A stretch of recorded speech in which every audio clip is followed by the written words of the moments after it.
Hello, welcome to the Accountable Love podcast where love means being accountable. My name's Aziz, and today we're going to discuss, are you prioritizing the health and accountability of your relationships? What does it mean to maintain the health and accountability of your relationship? Why do we say I love you, yet we don't prioritize the people in our life that we say we love?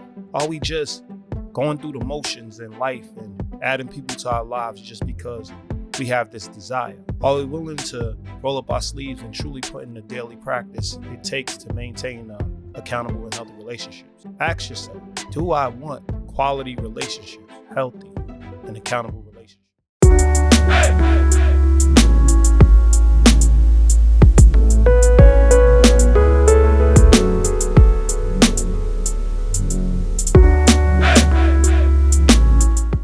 Let's start this podcast with asking the question again. Are you prioritizing the health and accountability of your relationships? Now, what do we mean by prioritizing the health and accountability of your relationships? First off, we're saying that your relationships are essential to your quality of life. So if you're not prioritizing your relationships, then you need to get started on prioritizing relationships to have a quality of life. Now, I know you've been hurt. I know you have wasted your time with people in the past, but the whole point of living life is to have great support around you. And I don't mean one-sided support where you're supporting them or they're just supporting you. I'm talking about having relationships where everything goes in a circle of motion. And for all the people that don't know where to start, this is where you would start. We have 4 ways to start prioritizing the health and accountability of your relationships. So let's get started. The first way to prioritize the health of your relationships is to create a list of the most prominent people in your life. Now, I know you believe that so many people are essential to your life, but if you take a step back and look at the most essential people to your life, prioritize them and make a list. Now, when you write down your list, probably write down at least 10 people. Look at the first 4. Now, are you in good standings with them? Are they in good standings with you? Are you planning time with them? Are you maximizing on spending time with them? Are you transparent and open about how you feel about them? These are the things you need to ask yourself. Because if the top 4 people in your life you don't plan and make time for, or you don't prioritize, or you're not transparent with, you need to look at the relationship and ask yourself, is it strong enough? Are you putting forth the most effort or the best effort you can to make sure the relationship is a priority? The health of our relationships are essential. I couldn't say that enough. They're essential to our quality of life because I know you don't feel you have time for people. I know there's times where you feel like you're booked, but why are you so booked when you have the support around you? Are you utilizing your support? Are you asking those 4 people to step up in your life the way you step up in their life? Are you just worried about your life and not putting much effort into making sure that their life is supported or you're supporting them in their life? These are things you need to ask yourself. But in making the list and sitting down and thinking about your list, circle those top 4, see the highs, the lows, see if you are maximizing the time and you are in a strong relationship and y'all are bonded and connected as much as possible. And once you make your list, ask those 4 people on the top of your list to make their list. And then sit down and have a discussion with them. Take inventory of your connection. See if the list, if they're high on your list or they're too low on your list, or see if you're too high on their list or too low on their list. Ask them why. Ask them why you are high on their list. Ask them why you are low on their list. Think about these things. Have this dialogue. The discussion may, bring you closer together or may push you further apart. But regardless, you'll get some clarity. So having the list and creating this list is important to your relationships. It's essential. You need to understand where your priorities lie. And writing this list, your priorities will be clear on who you hold dear and who you want to start the dialogue with. Now, the 5th, the 6th, the 7th, the 8th, the ninth, the 10th person. You can also discuss that with them as well. You can also encourage them to make a list and explain to them why they're fifth or sixth or seventh or eighth or ninth or 10th. Explain to them why they're not a high priority on your list and why they're not a high priority in your life right now. And be as honest and transparent as you could possibly can, because being straightforward and being honest, though it may hurt in the moment, it will give clarity and it will start your relationship off right. So make sure you're making these lists, you're creating these lists, and you're prioritizing your relationships like you do anything else. All right. The second is create a weekly schedule. Now, every Sunday or whatever day you choose, take an hour and look at your week and pin people in. Why we use pin people in? Because the pencil could be erased. We want you to think of this as a permanent list. Now, though things happen in life and things will change, we want you to think of this schedule as something permanent, something you could honor and commit to. So, really take the time to think about what's going on and think about what you have available, the time you have available to spend with the people you say you love. Most likely the first four people on your list. Make sure that you are prioritizing those people because those is your foundation. That's your rock. So make sure that you're making the time to actually get to know them, making the time to spend with them, making the time to actually build the bond and keep the bond and supporting each other, right? Because we're not teenagers anymore. So the reason why we talk about planning is planning deals with commitment. And anybody who looks at planning as a restriction, they're not ready for a commitment. So that may be a red flag for you because you have to understand that planning is a big part of our lives once we start having careers, once we start having children, once we start having things that we have to actually commit to full time. And we now have to look at our relationships as we can't just pick up and go anymore. We have to make time for each other. And actually is a romantic thing to actually commit to somebody.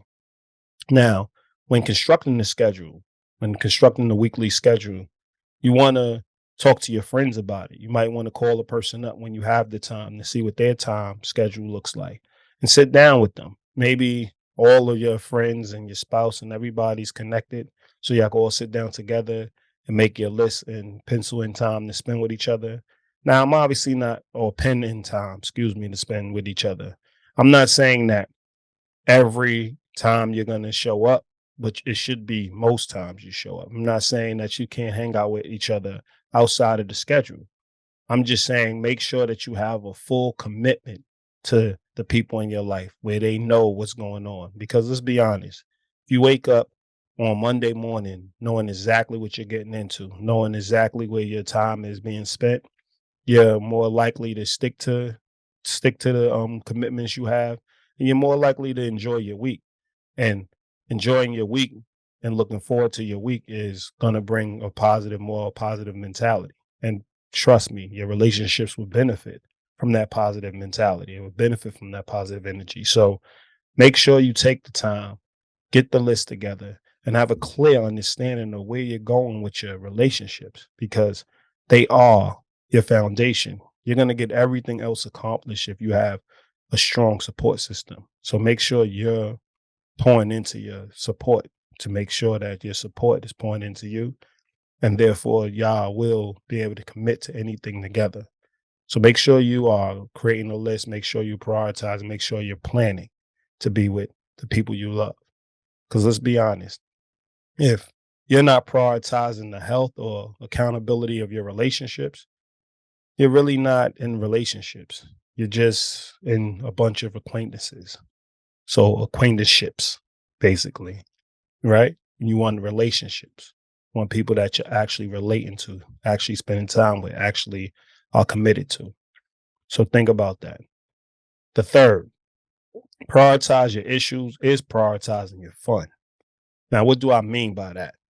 Prioritizing your issues, meaning we all know the worst thing we can do is spend time with somebody having fun, laughing, joking, and have underlying issues festering.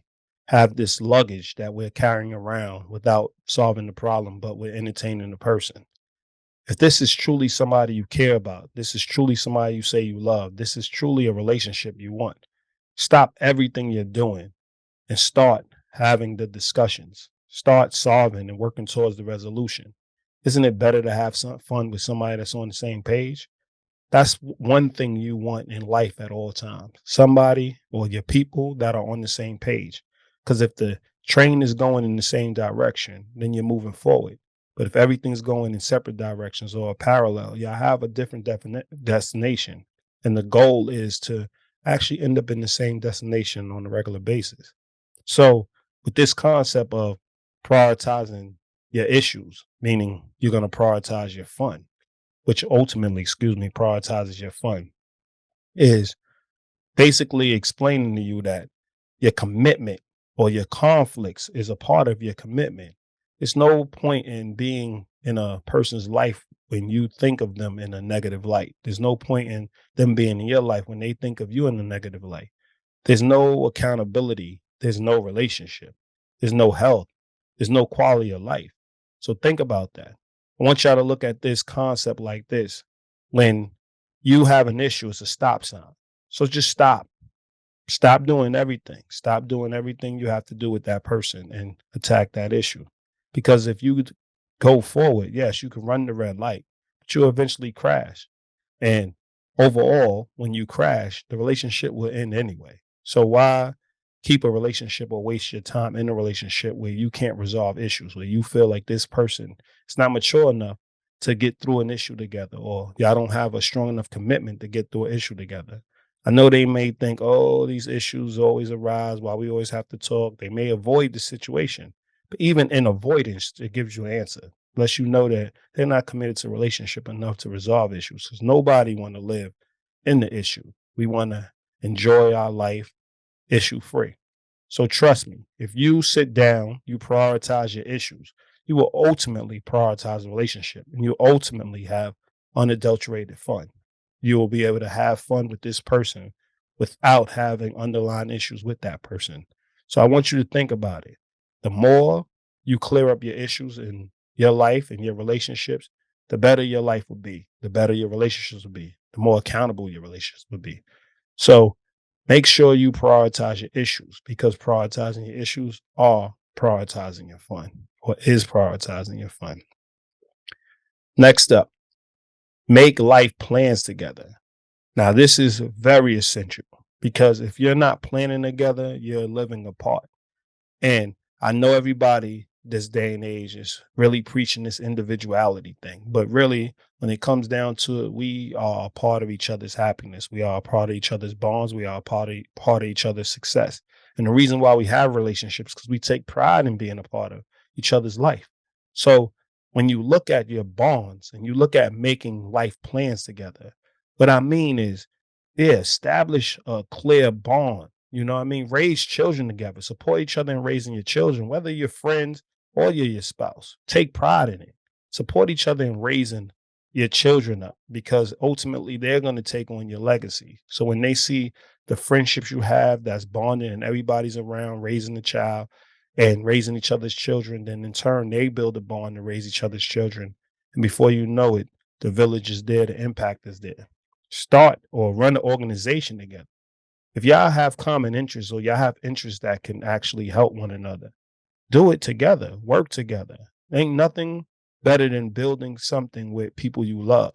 So if you can actually get through building an organization together without, quote unquote, destroying your relationship or killing each other, then you're in a good place. You actually see this as putting into one another, planning together, spending time with each other.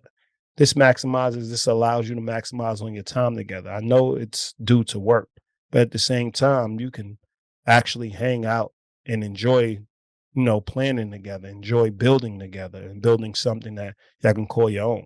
So whether it's a friendship or a romantic partnership, try to build an organization together if that's your goal. Exercise together, you know? Physical health, we talk about mental and emotional health, psychological health on this show, because we really believe like it's important. It's the important foundation, but you also need physical health. So if y'all take the time, spend the time, exercise together, get to know each other, get to know each other outside the house, run, go to the gym, you know, s- set up the weights and set up Pilates or whatever indoors. do some yoga, turn on YouTube, on your TV, get busy, you know, enjoy your time together, exercise, prioritize each other, make life plans together, book that for the rest of your life, you know? So when you look at your relationships, make sure you're joining this relationship, you're honoring your commitments. Make sure that you're joining these relationships to actually build something stronger because we all know and we all have done this where we're sharing our traumas and we're building off our traumas, which they call trauma bonding now, right? We're building relationships off our traumas. We're building relationships off our vices. Does that work for you? Did it work for you in the past? Because I know it didn't for me. So at the end of the day, why don't you build off of something positive? Look at somebody and say, okay, this person, though we all have traumas, we all been through things. This person has persevered and they're ready to start building a foundation. They're ready to not allow those traumas to stop them. So now you're around somebody who's more productive, more eventful, more on your level. You're the same. You're equal. You're like minded. Though things will come your way, you'll have trials and tribulations. You're not allowing them things to stifle you because positivity is what you work for every day. If you have people around you that have that same understanding, then you can build a life together. But if you have somebody that's always living in their trauma, always dealing with their vices, always, you know, being negative, then yeah, you're gonna spend time with them. You may feel fulfilled by helping them through it, but it's gonna get tiresome. And it's not gonna be a relationship, it's gonna be a dependency.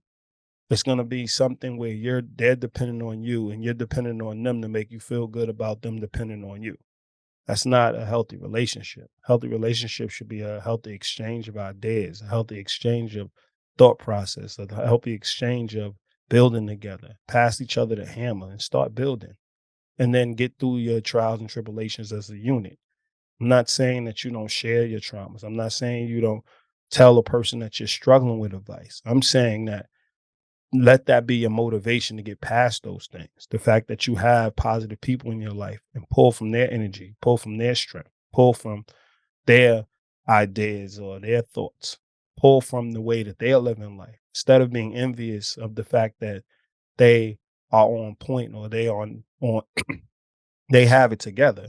Get it together. Use them as strength to get it together, as a building block to get it together. Remember, make plans, make life plans together. Prioritize your relationships. Prioritize the healthier relationships. So if you are actually going through this list and you think of the four things we just spoke about, if you are creating a list of the most prominent people, it gives you a clear understanding of who are the people in your life that mean the most to you. Where are you spending your time? It allows you to allocate your time to the people that you actually have on the top of your list and then work down it, right? Now, when you deal with creating a schedule, you now understand how you're going to organize everything in your life. Whether you're busy, whether you're a doctor, lawyer, you have a lot of time on your hands. You have to really look at your schedule because though you are saving lives and though you are helping people stay out of jail or helping people with their finances, regardless of what you're doing, it's still a job. These people are the foundation. They're your life. They're the life. They give you life. So just remember, there's a career and there's real life. Prioritize, make time and build a schedule and create a schedule, a weekly schedule for the people that you love and show up for them. Prioritize your issues. Is prioritizing your fun. You can guarantee that if you have less issues, you'll have more fun. You'll enjoy each other's company a lot more. But don't just sit in the issues. Don't avoid the issues. Don't allow the issues to fester because they will disrupt your life. So make sure that you are calling these people up, looking at your list, looking at the top four people on your list. Look at all the problems you may have. Look at all the things you're allowing to fester with those people. Call them up, have a discussion, and see if they're really ready to make sure that they put your issues behind you so y'all can prioritize enjoying life together. And making life plans should be a no-brainer. I mean, this is what it's all about. It's all about making life plans together, living life together, building a life together. So if you have friends that are just so separate and if you live a different life and they're your escape, from your day to day, that's a problem. They become a vice. You want people that are ingrained in your day to day, that you're speaking to on a regular basis, that's in tune with the life that you're living, that's talking to you about your spouse, that's talking to you about your other friends, that's helping you through your work problems, that's going out to eat with you, just chopping it up, sharing ideas, trading thoughts, finding new ways to, build your life, new ways to find health in your life, new ways to maybe excel in your career. Brainstorm, enjoy them. Remember, relationships are not all about the trauma. It's not all about the pain. It's not all about, talking about your problems. If you have a healthy relationship and you have an accountable relationship, it's all about talking about progressing together and seeing how we can get there. Though we have problems, you only want to focus on solutions. So, are you prioritizing the health and accountability of your relationships? You need to ask yourself that. And if you don't, or you're not prioritizing, look at these 4 questions and start today. All right, enjoy. My name's Aziz, and enjoy.